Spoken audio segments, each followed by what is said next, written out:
The email from CEO Marcus Bradford sat in my inbox like a ticking bomb. Sarah, we need to discuss your sister's position at the company. My office, 9 a.m. tomorrow.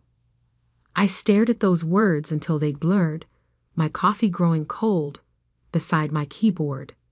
Emma and I had always been inseparable, identical twins who finished each other's sentences, shared every secret, and even ended up at the same company. Now, as Chief Risk Officer at Bradford Financial, I was being asked to evaluate my own sister's performance. The morning traffic crawled through Manhattan's streets as my mind raced through possibilities. Emma had risen quickly through the trading division, making a name for herself, with consistently high returns. Sure, there had been whispers about her aggressive strategies, but nothing concrete. Nothing that should have caught the CEO's attention. Marcus's corner office commanded a view of Central Park, the autumn leaves creating a canvas of red and gold below. He gestured for me to sit, his expression grave. Sarah, I'll be direct.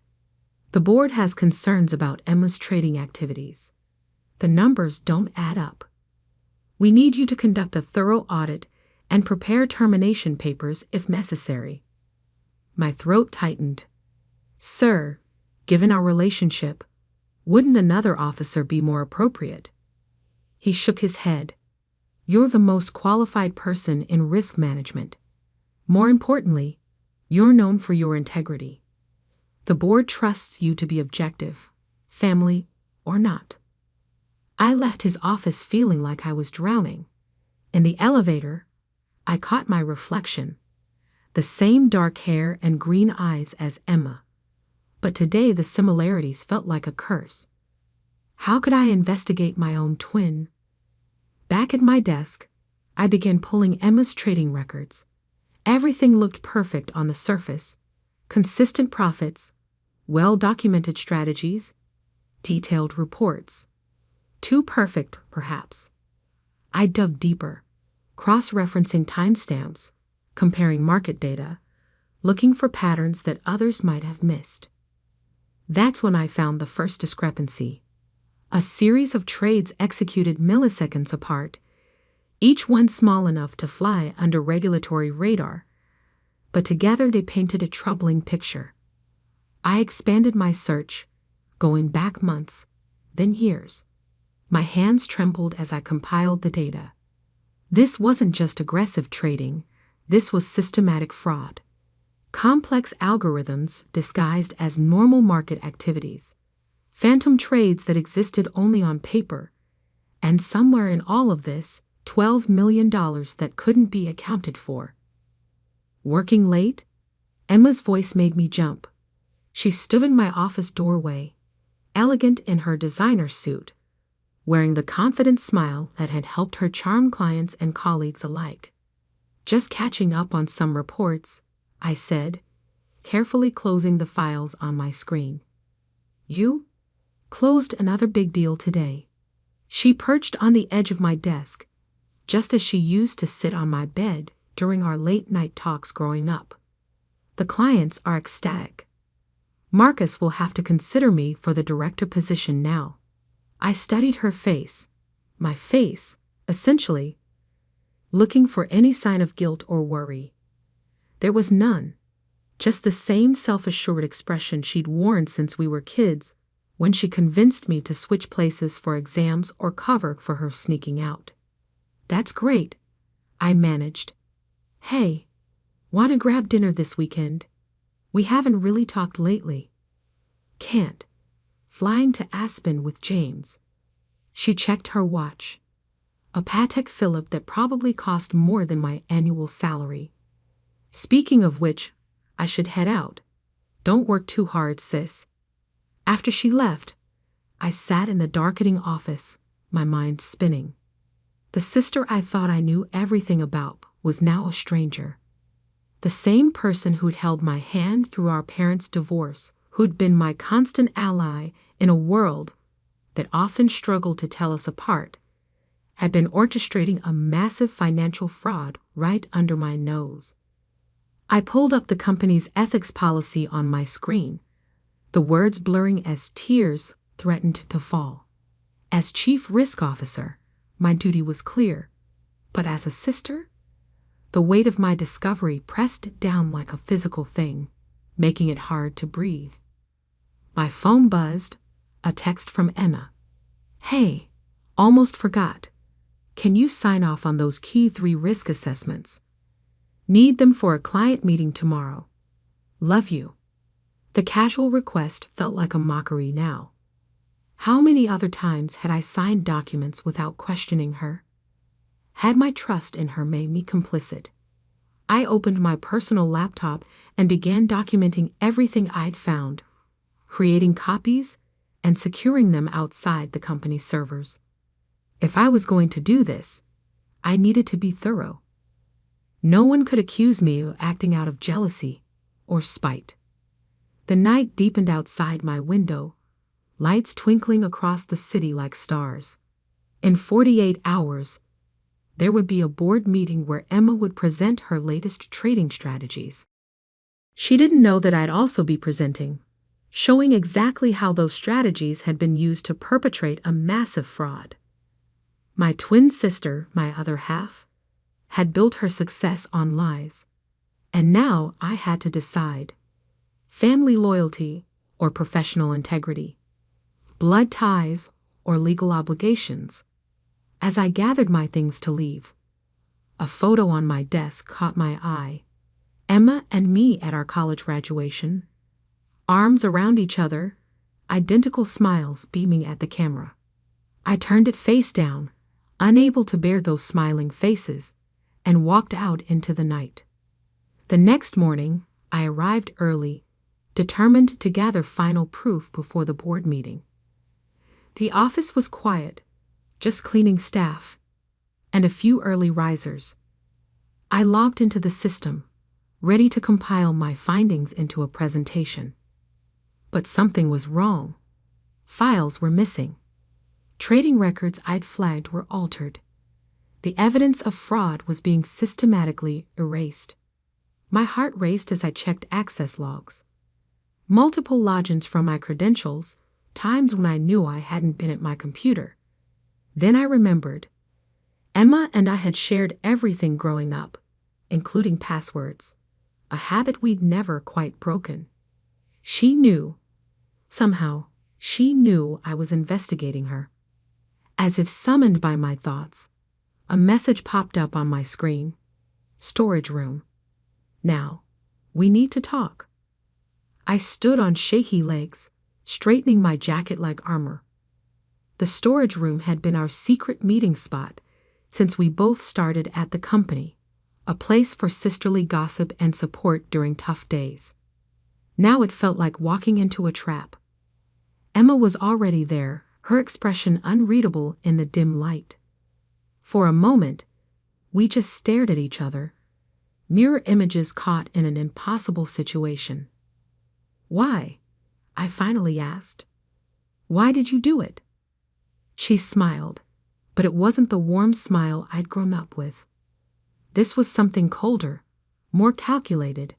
"Oh, Sarah, always so righteous, so by the book. Did you really think you were the only one who could figure it out?"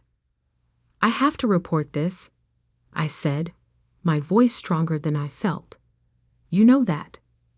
"Do I?" She stepped closer. "Think carefully, sister dear. Your credentials are all over these transactions. Who's going to believe you didn't help me? That you didn't know all along?" The implication hit me like a physical blow. She'd used my trust, my access, my signature to cover her tracks. If this came out, we'd both go down. She must have seen the realization on my face because her expression softened. "It doesn't have to be this way. Help me clean this up, and we both win. The board meeting is tomorrow. One signature from you clearing my trades, and this all goes away." I backed away from her, my twin, my sister, this stranger wearing my face. You really think I'd help you cover this up? Family first, she said, using the words our mother had drilled into us since childhood. We're twins, Sarah. Two halves of the same whole.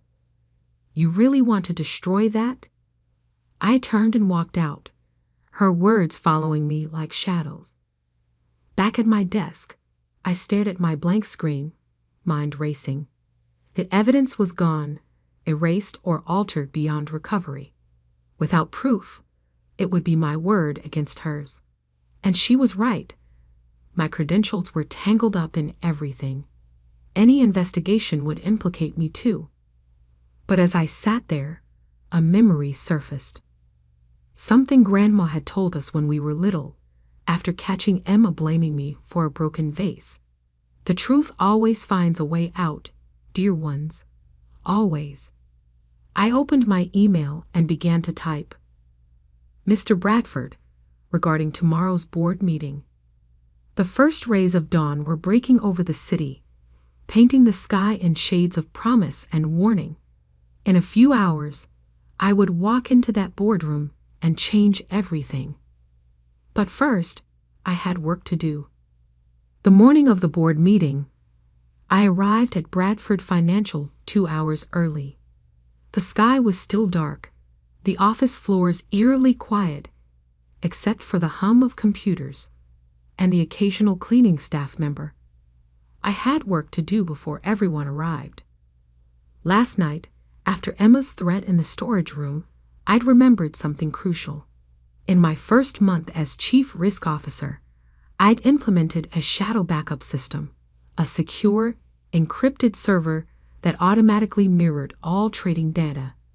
It was a precaution I'd insisted on after a major bank lost millions in a data crash. Emma didn't know about it. Nobody did, except the IT director who'd helped set it up. My hands trembled slightly as I entered the complex series of passwords. If Emma had somehow found this too. But no, the files were there.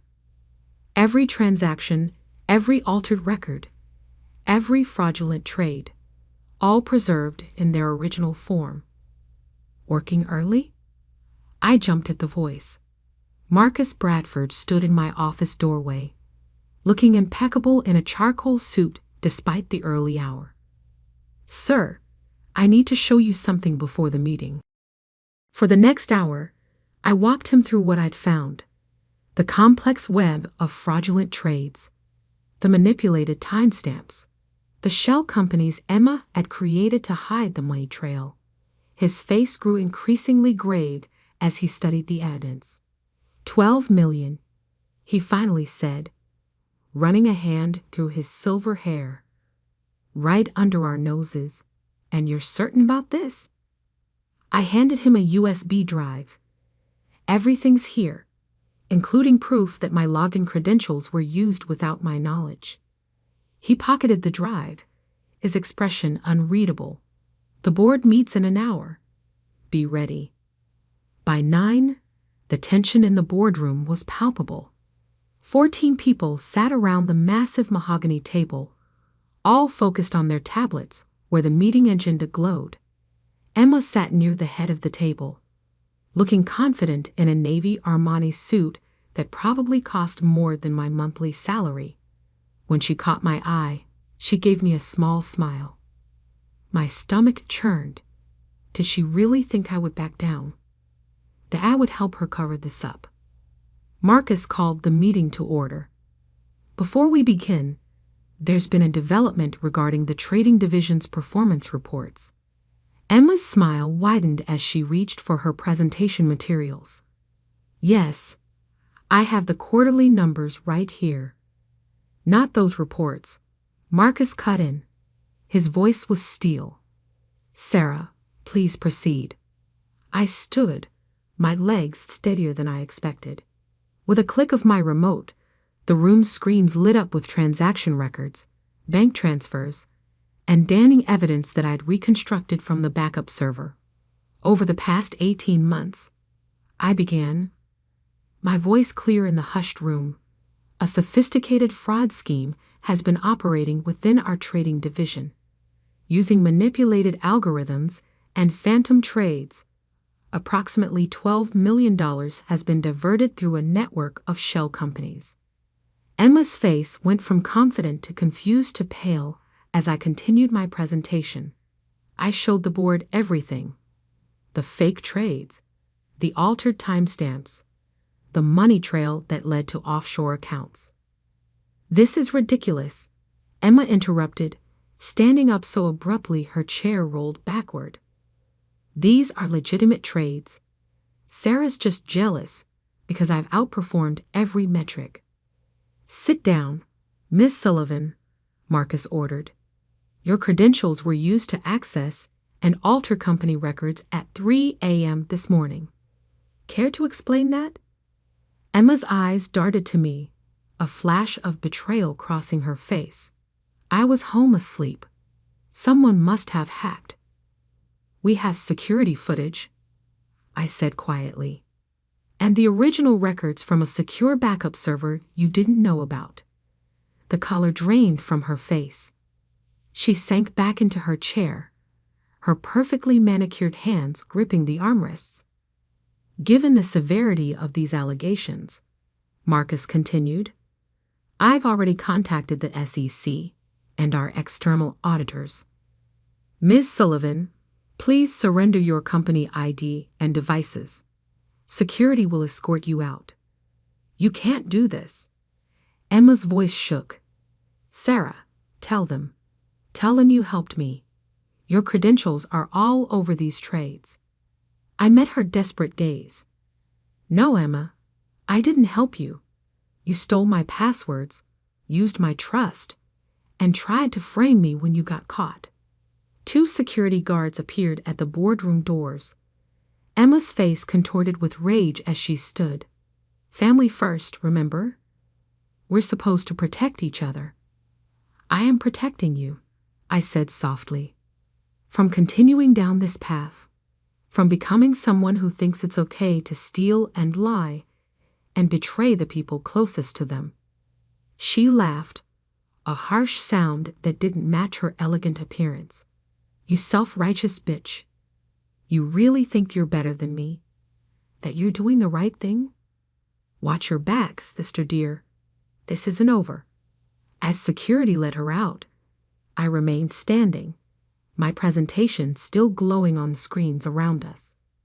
The board members whispered among themselves, shooting glances between me and the door where my twin had just exited.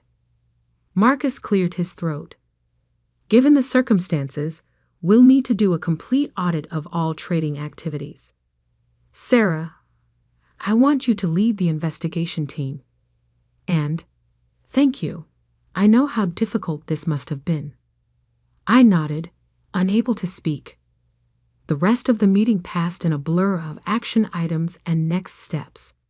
When it finally ended, I walked to my office on shaky legs and closed the door. On my desk, the face-down photo from our graduation caught my eye.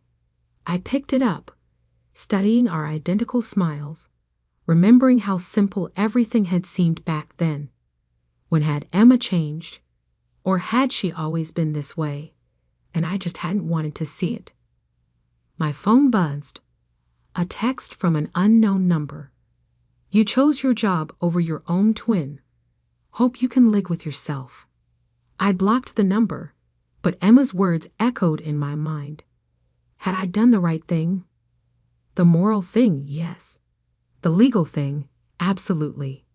But family was supposed to be different. A knock at my door interrupted my thoughts. It was Lisa from HR, looking apologetic. "Sarah? We need you to sign some paperwork regarding the investigation."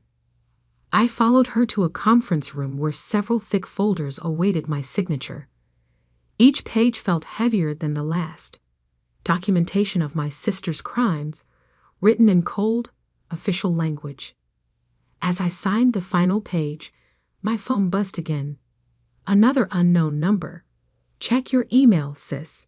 Remember that joint account we opened in college? Guess whose name is on all the transfers?" My blood ran cold. I'd forgotten about that account. We'd opened it together for spring break savings, sharing the lodging like we shared everything else. Had she used it for the stolen money? Racing back to my office, I pulled up my email. There it was. Bank statements showing transfers from our joint account to known shell companies. My name, clear as day, on every transaction. Emma's final trap. Even as she was being caught, she'd made sure I couldn't escape unscathed. I stared at my computer screen, watching as my carefully constructed world began to crumble. The investigation I'd started was about to become much more complicated. And somewhere out there, my twin sister was smiling. 3 days after Emma's dramatic exit from Bradford Financial, I sat in my apartment surrounded by bank statements, old emails, and a growing sense of dread. The joint account she'd mentioned wasn't just a spring break savings account anymore. It had become a complex web of transactions that seemed designed to implicate me in her fraud. My phone rang. Marcus Bradford's number. My hand shook slightly as I answered. Sarah, the FBI's forensic team found something interesting. His voice was carefully neutral. Care to explain why your name is on transfers totaling over $2 million? I closed my eyes, feeling the walls closing in. Sir, that account, it's complicated. Emma and I opened it in college. I haven't used it in years, but we never closed it. Come to the office. Now, bring any documentation you have. The drive to Bradford Financial felt like heading to my own execution. The morning sun glinted off the building's glass facade, a stark contrast to the darkness I felt inside. In the lobby, 2 FBI agents waited with Marcus. Ms. Sullivan. The female agent stepped forward. I'm Agent Carter. We need to discuss some financial records. The next 4 hours were grueling.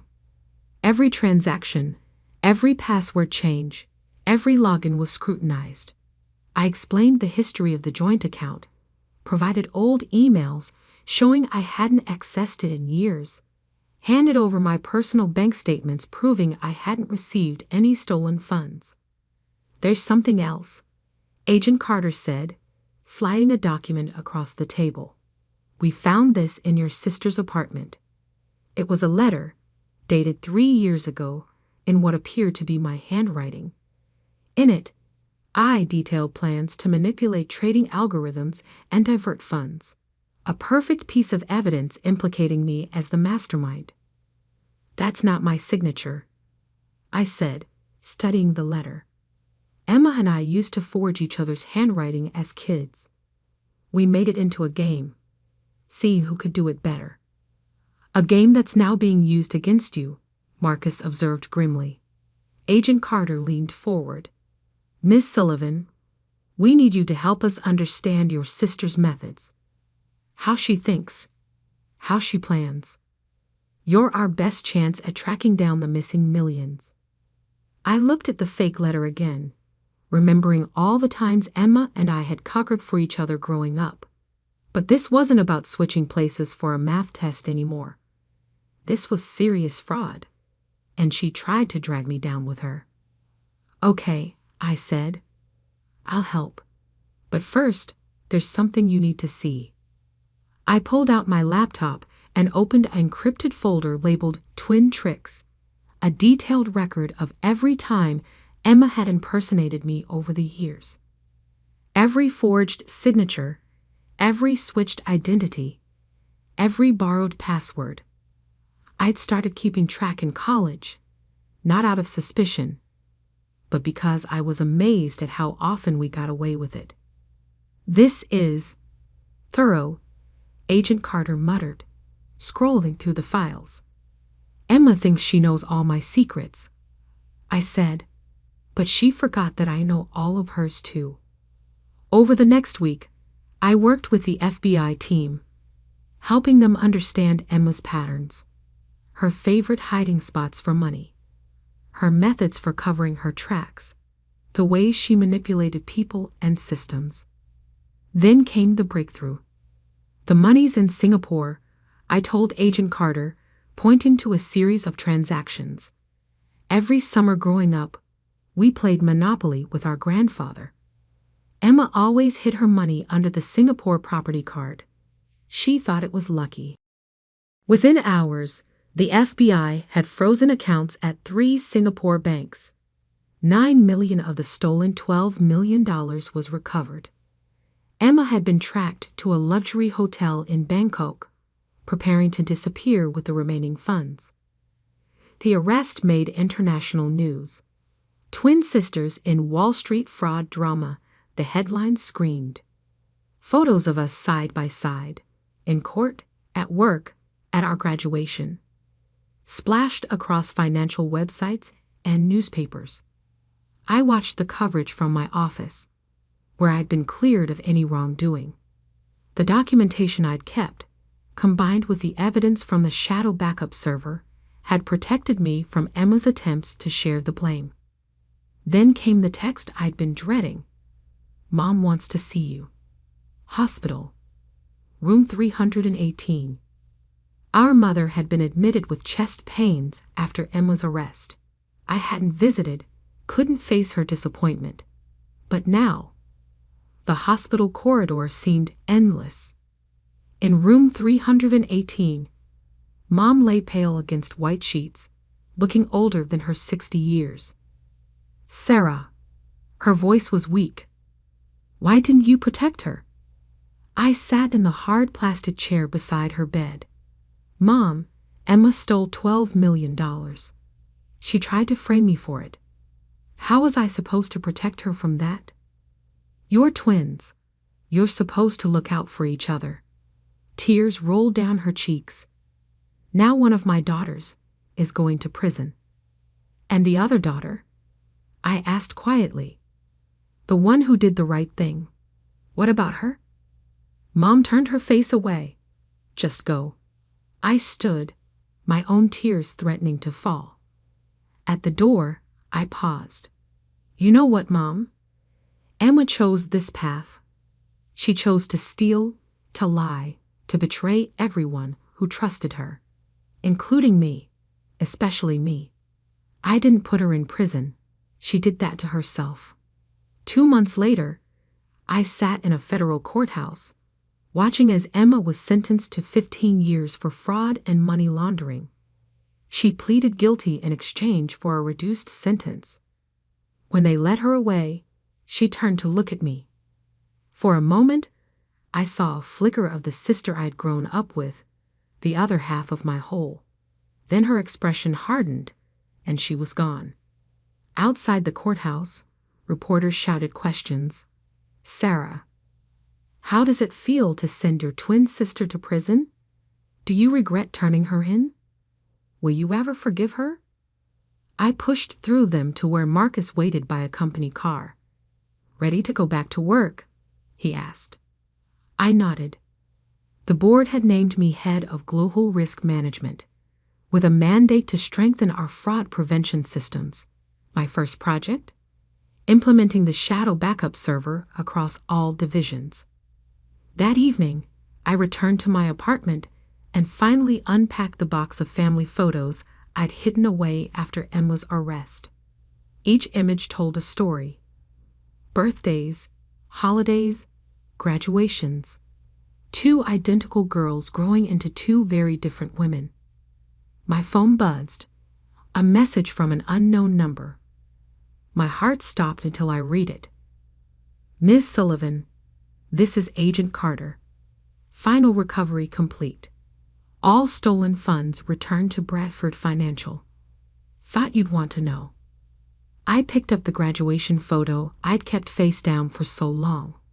2 smiling faces, 2 identical futures full of promise. Emma had chosen her path, and I had chosen mine. Opening my laptop, I began typing my weekly risk management report. Tomorrow, I would walk into Bradford Financial not as Emma's twin, not as the woman who uncovered a massive fraud, but simply as Sarah Sullivan, head of global risk management. And that was enough. My phone buzzed again. Mom. I let it go to voicemail. Some relationships, like some investments, weren't worth the risk anymore. Outside my window, the city lights twinkled like stars, each one a reminder that sometimes the hardest choices are the right ones. I had lost my twin, my mirror image, my other half. But I had kept something more valuable, my integrity. And in the end, that was the only reflection that mattered.